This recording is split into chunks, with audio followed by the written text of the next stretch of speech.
അജിഷ, ഏറ്റവും പുതിയതായിട്ട് പാകിസ്ഥാൻ വിദേശകാര്യ വക്താവിന്റെ ഒരു പ്രസ്താവന വന്നിട്ടുണ്ടല്ലോ. ഇപ്പോൾ ഈ വെടിനിർത്തൽ ധാരണ ഇരു രാജ്യങ്ങളും തമ്മിലുണ്ടായി, പക്ഷേ ചിലയിടങ്ങളിൽ അത്തരം വെടിനിർത്തൽ ലംഘനങ്ങൾ കാണുന്നു. അത് ആശയവിനിമയത്തിലുണ്ടായ ഒരു പ്രശ്നമാണ് എന്ന രീതിയിലൊരു സൂചനയാണല്ലോ നൽകുന്നത്. ഒപ്പം തന്നെ ഇന്ത്യ പാകിസ്ഥാന്റെ ഈ ഒരു വെടിനിർത്തൽ ലംഘനവുമായി ബന്ധപ്പെട്ട് ചോദ്യങ്ങൾ ഉയർത്തുന്നുണ്ട്. അതുമായി ബന്ധപ്പെട്ട് ഇന്ന് കൂടുതൽ നടപടികളും ഇന്ത്യ അത് ചോദിക്കാനും അതിന്റെ വിശദീകരണം ആവശ്യപ്പെടാനും ഒക്കെയുള്ള ഒരു സാധ്യതയുണ്ടല്ലോ. ആ ഘട്ടത്തിൽ എത്രത്തോളം പ്രസക്തമാണ് ഈ പാക് വിദേശകാര്യ വക്താവിന്റെ പ്രസ്താവന?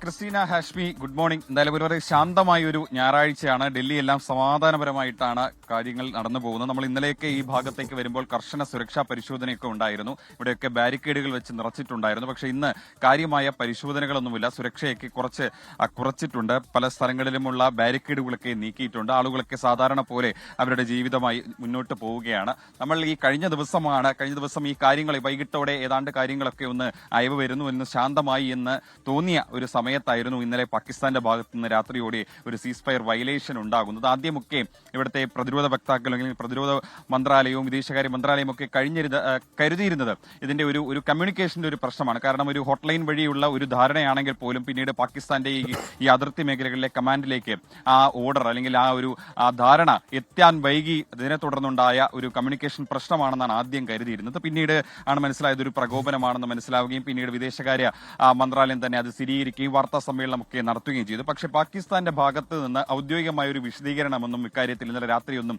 ഉണ്ടായിരുന്നില്ല. പാകിസ്ഥാൻ പ്രധാനമന്ത്രി ഇന്നലെ മാധ്യമങ്ങളെ കണ്ടപ്പോൾ പോലും ഇതിനെക്കുറിച്ച് കൂടുതലൊന്നും കാര്യങ്ങൾ വ്യക്തമാക്കിയിരുന്നില്ല. പാകിസ്ഥാന്റെ വിജയമാണ് അല്ലെങ്കിൽ ഈ സീസ് ഫയർ പാകിസ്ഥാന്റെ വിജയമാണെന്നുള്ള അവകാശവാദം മാത്രമാണ് അദ്ദേഹം ഇന്നലെ പാകിസ്ഥാന്റെ ജനങ്ങളെ അഭിസംബോധന ചെയ്ത് സംസാരിക്കുമ്പോഴൊക്കെ നടത്തിയിരുന്നത്. പക്ഷേ ഇന്ന് പുലർച്ചെയോടെയാണ് പാകിസ്ഥാൻ വിദേശകാര്യ വക്താവിന്റെ ഭാഗത്തു നിന്ന് ഒരു ഔദ്യോഗികമായിട്ടുള്ള ഒരു അറിയിപ്പ്, ഈ സീസ് ഫയറിനുമായി ബന്ധപ്പെട്ട ഒരു ഔദ്യോഗികമായ അറിയിപ്പ് ഉണ്ടാകുന്നത്. അത് ഈ ധാരണ നടപ്പിലാക്കാൻ പാകിസ്ഥാൻ ഈ പ്രതിജ്ഞാബദ്ധമാണെന്നും ഈ സേന ഉത്തരവാദിത്തോടെയും സംയമനത്തോടെയുമാണ് ഈ സാഹചര്യങ്ങൾ കൈകാര്യം ചെയ്യുന്നത്. അതിർത്തിയിലുള്ള സൈനികരും രണ്ട് വിഭാഗത്തിലുള്ള സൈനികരും സംയമനം പാലിക്കണമെന്നുമായിരുന്നു അദ്ദേഹത്തിന്റെ ഒരു പ്രസ്താവനയായിട്ട് വരുന്നത്. ഈ ധാരണ സുഗമമായി നടപ്പിലാക്കുന്നതിൽ ചില പ്രശ്നങ്ങളുണ്ടെങ്കിൽ അതെല്ലാം ആശയവിനിമയത്തിലൂടെ സംസാരത്തിലൂടെ ഒക്കെ പരിഹരിക്കുമെന്ന് തന്നെയാണ് അദ്ദേഹം അറിയിച്ചിട്ടുള്ളത്. അതായിരുന്നു പാകിസ്ഥാന്റെ ഭാഗത്ത് നിന്ന് ഏറ്റവും ഒടുവിലായി വന്ന ഔദ്യോഗിക വിശദീകരണം. ഇന്നലെ നടന്ന ഈ സംഭവ വികാസങ്ങളുടെയൊക്കെ ഒരു ചെറിയ ബ്രീഫ് ഇന്നലെ രാത്രി തന്നെ അജിത് ഡോവൽ സുരക്ഷാ ഉപദേഷ്ടാവ് പ്രധാനമന്ത്രിക്കടക്കം നൽകിയിരുന്നു. എന്തായാലും കാര്യങ്ങൾ ഒരു ശാന്തമായി വരുന്ന ഒരു സാഹചര്യമാണ് നിലവിലുള്ളത്. എന്തായാലും ജാഗ്രതയൊന്നും കൈവിടുന്നില്ല. പാകിസ്ഥാന്റെ ഭാഗത്ത് നിന്ന് ഇനി എന്തെങ്കിലും പ്രകോപനം ഉണ്ടായാൽ ശക്തമായി തിരിച്ചടിക്കാനുള്ള ഒരു സ്വാതന്ത്ര്യമൊക്കെ സേനയ്ക്ക് ഇന്നലെ രാത്രി തന്നെ നൽകിയിരുന്നു. പക്ഷേ ഇന്നലെ രാത്രിയോടെ കാര്യമായ പ്രകോപനമൊന്നും പാകിസ്ഥാന്റെ ഭാഗത്ത് നിന്ന് ഉണ്ടാകാത്തൊരു സാഹചര്യത്തിൽ എല്ലാം ഒന്ന് തിരികെ പഴയപടി എത്തും തന്നെയാണ് പ്രതീക്ഷിക്കുന്നത്. എന്തായാലും പാകിസ്ഥാന്റെ ഈ സീസ് ഫയർ ലംഘനമടക്കം ഈ ലോകരാജ്യങ്ങളിലടക്കം ഉന്നയിക്കാനുള്ള ഒരു സാധ്യതയുണ്ട്. കാരണം ഇന്ത്യ പാകിസ്ഥാനെതിരെ നടത്തുന്ന ഏറ്റവും പ്രധാനപ്പെട്ട നീക്കം ഈ തീവ്രവാദത്തിനെതിരായ നീക്കം അത് ശക്തമായി തുടരും എന്നു തന്നെയാണ് രാജ്യം പറഞ്ഞത്. കാരണം അതുകൊണ്ടാണ് ഈ കർത്താർപൂർ ഇടനാഴി അത് തുറക്കുന്ന നടപടി തൽക്കാലം നിർത്തിവെക്കാൻ തീരുമാനിച്ചത്. മാത്രമല്ല സിന്ധു നദീജല കരാർ അത് പഴയപടിയാക്കാൻ, അത് മരവിപ്പിച്ച ആ നടപടി അത് റദ്ദ് ആക്കാനും രാജ്യം ഇപ്പോൾ തീരുമാനിച്ചിട്ടില്ല. തീവ്രവാദത്തിനെതിരെ ശക്തമായ നടപടി അത് തുടരുമെന്ന് തന്നെയാണ് പറയുന്നത്. എന്തായാലും പാകിസ്ഥാനെതിരെ ഏതെങ്കിലും തരത്തിലുള്ള പ്രകോപനം ഉണ്ടായിക്കഴിഞ്ഞാൽ നേരിടാൻ രാജ്യം സജ്ജമാണ്, സേനകൾ സജ്ജമാണ്. അത് ആ ഒരു ജാഗ്രത തുടർന്നുകൊണ്ടേയിരിക്കും. എല്ലാം ശാന്തമായി തന്നെ പോകുമെന്നാണ് എല്ലാവരും പ്രതീക്ഷിക്കുന്നത്. അജീഷ് കുമാർ ഡൽഹിയിൽ നിന്ന് വാർത്തയുടെ വിവരങ്ങൾ നൽകിയത്. ബി ദിലീപ് കുമാർ കൂടി ചേരുന്നു ന്യൂസ് ഡെസ്കിൽ നിന്നും. ദിലീപ്, പ്രധാനമന്ത്രി നരേന്ദ്രമോദി, അമിത്ഷാ, രാജ്നാഥ് സിംഗ് തുടങ്ങിയവരുടെ പ്രതികരണം ഈ വെടിനിർത്തൽ കരാറുമായി ബന്ധപ്പെട്ട് നമ്മൾ കണ്ടില്ല, കേട്ടില്ല. അതെപ്പോൾ പ്രതീക്ഷിക്കണം? പിന്നെ ഈ വെടിനിർത്തൽ ധാരണയ്ക്ക് ശേഷം മണിക്കൂറുകൾക്കകം തന്നെ കരാർ ലംഘനം കണ്ടു. ഇനിയും കരാർ ലംഘനം തുടർന്നാൽ എന്താണ് തിരിച്ചടി, അല്ലെങ്കിൽ കരാറിൽ നിന്ന് പിന്നോട്ടേക്ക് പോവുക തുടങ്ങിയ ആലോചനയൊക്കെ തുടങ്ങിയിട്ടുണ്ടോ ദിലീപ്?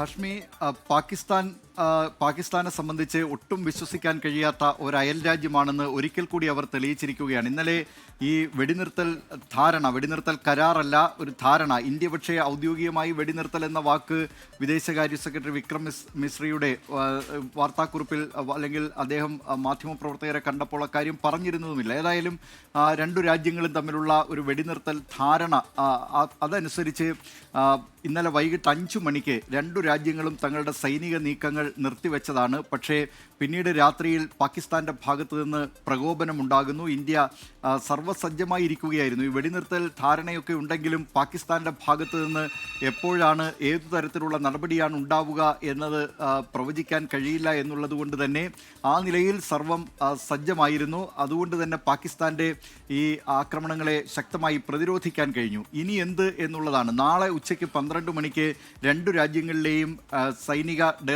സൈനിക നടപടികളുടെ ഡയറക്ടർ ജനറൽമാർ ചർച്ചകൾ നടത്തുന്നുണ്ട്. അത് ഈ ധാരണയിൽ ഉണ്ടായിരുന്നതാണ്. അടുത്ത ഘട്ട ചർച്ച നാളെ ഉച്ചയ്ക്ക് 12 മണിക്ക് എന്നത്.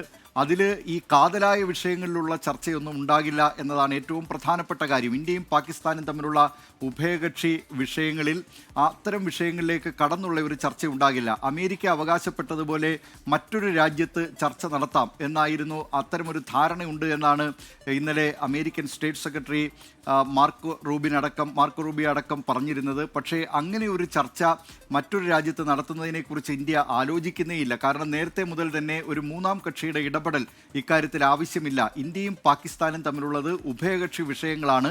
അതുകൊണ്ട് ഉഭയകക്ഷി ചർച്ചകളിലൂടെയാണ് പരിഹരിക്കേണ്ടത്, മറ്റാരുടെയും ആവശ്യമില്ല എന്ന് പറയുന്നുണ്ട്. 1947 സ്വാതന്ത്ര്യപ്പിറവിക്ക് ശേഷം ഇന്ത്യയും പാകിസ്ഥാനും തമ്മിൽ സംഘർഷം ഉടലെടുത്തപ്പോൾ അന്ന് UN മധ്യസ്ഥതയിൽ പ്രശ്നങ്ങൾ പരിഹരിച്ചിരുന്നു. പിന്നീട് 65 യുദ്ധകാലത്ത് പാകിസ്ഥാനും ഇന്ത്യയും തമ്മിലുള്ള പ്രശ്നങ്ങൾ, യുദ്ധം അതൊരു യുദ്ധത്തിലേക്ക് മാറിയപ്പോൾ സോവിയറ്റ് യൂണിയനിലെ താഷ്കണ്ടിൽ വെച്ചാണ് അന്നത്തെ ഇന്ത്യൻ പ്രധാനമന്ത്രി ലാൽ ബഹദൂർ ശാസ്ത്രിയും പാകിസ്ഥാന്റെ ഭരണാധികാരിയായിരുന്ന ജനറൽ അയൂബ് ഖാനും തമ്മിൽ ഒപ്പുവെച്ചത്. അതിനുശേഷം 1972 ഷിംല കരാർ നിലവിൽ വന്നപ്പോൾ തന്നെ ഒരു മൂന്നാം കക്ഷിയുടെ ഇടപെടൽ ഇന്ത്യ ഈ വിഷയത്തിൽ ആഗ്രഹിക്കുന്നില്ല. ഇന്ത്യ മാത്രമല്ല, പാകിസ്ഥാനുമായും ആ ചർച്ചയുടെ തന്നെ പ്രധാനപ്പെട്ട കാതലതായിരുന്നു ഈ രണ്ടു രാജ്യങ്ങളും തമ്മിലുള്ള പ്രശ്നം ഉഭയകക്ഷി ചർച്ചയിലൂടെ പരിഹരിക്കുക.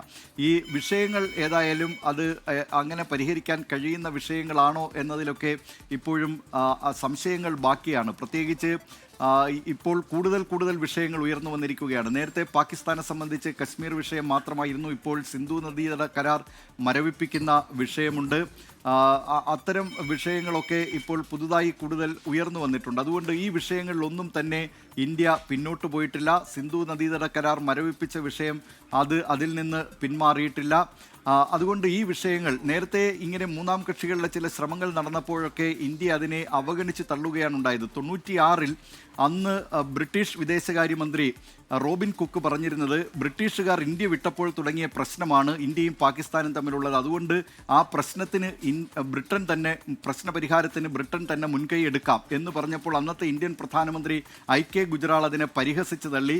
ബ്രിട്ടൻ ഇപ്പോൾ ഒരു മൂന്നാംകിട ശക്തി മാത്രമാണ് എന്ന് അവർ തന്നെ തിരിച്ചറിഞ്ഞാൽ അവർക്ക് കൊള്ളാം എന്നായിരുന്നു അന്ന് പറഞ്ഞത്. പിന്നീട് ഈ പ്രശ്നങ്ങൾ ഉണ്ടായപ്പോഴൊക്കെ അത് കാർഗിൽ യുദ്ധകാലത്ത് അന്ന് അമേരിക്കൻ പ്രസിഡന്റായിരുന്ന ബിൽ ക്ലിന്റൺ പാകിസ്ഥാൻ ഭരണകൂടത്തെ അത് ലോക രാജ്യങ്ങൾക്കിടയിൽ പാകിസ്ഥാൻ ഒറ്റപ്പെടും എന്ന് സമ്മർദ്ദം ചെലുത്തിക്കൊണ്ട് പാകിസ്ഥാനു മേലുള്ള സമ്മർദ്ദമായിരുന്നു അന്ന് അമേരിക്ക നടത്തിയിരുന്നത്.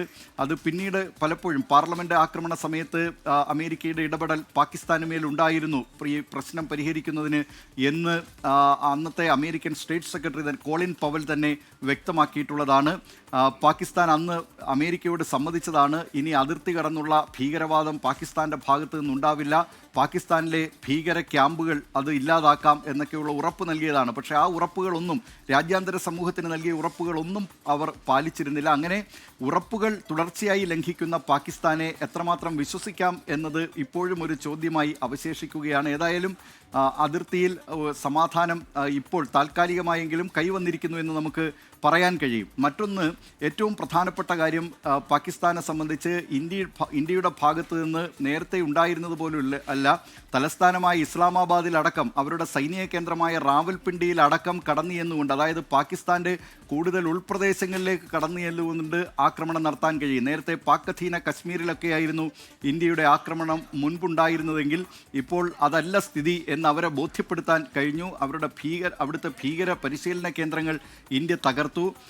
ഡ്രോണുകൾ ഉപയോഗിച്ചുള്ള ആക്രമണങ്ങൾ രണ്ടു രാജ്യങ്ങളും ഈ തവണ നടത്തി, ഈ സംഘർഷ സമയത്ത് നടത്തി എന്നുള്ളതാണ്. അതും മറ്റൊരു പുതിയ മുറയാണ്. ഇതുവരെ ഉള്ള യുദ്ധങ്ങളിൽ കാണാത്ത ഒരു യുദ്ധമുറയാണ് ഇത്തവണ ഈ ഡ്രോണുകൾ ഉപയോഗിച്ചുള്ള ആക്രമണം. അതുകൊണ്ട് അതും ഈ അതിർത്തി പ്രദേശങ്ങളിൽ മാത്രമല്ല, അതിനപ്പുറത്തുള്ള ജനങ്ങൾ കൂടി ഈ യുദ്ധത്തിൻ്റെ ഒരു ഭയാനകമായ അവസ്ഥ അവർക്ക് കൂടി ബാധകമാവുന്ന നിലയിലേക്ക് ഇത്തവണ മാറിയിരുന്നു. അങ്ങനെയൊക്കെയുള്ള കാര്യങ്ങൾ കൂടിയുണ്ട്. അതൊക്കെ ഇപ്പോഴും പ്രസക്തമായ കാര്യങ്ങളാണ്. ഇതൊക്കെ കണക്കിലെടുത്താകും ഇനി ഇന്ത്യ പാക് ഉഭയകക്ഷി ചർച്ചകൾ, അങ്ങനെ ചർച്ചകൾ എന്തെങ്കിലും നടക്കുമോ എന്ന കാര്യം ഇപ്പോഴും വ്യക്തമല്ല. അങ്ങനെയുള്ള കാര്യങ്ങളുടെ ഭാവി ഇനി അതിനെയൊക്കെ ആശ്രയിച്ച് തന്നെയായിരിക്കും.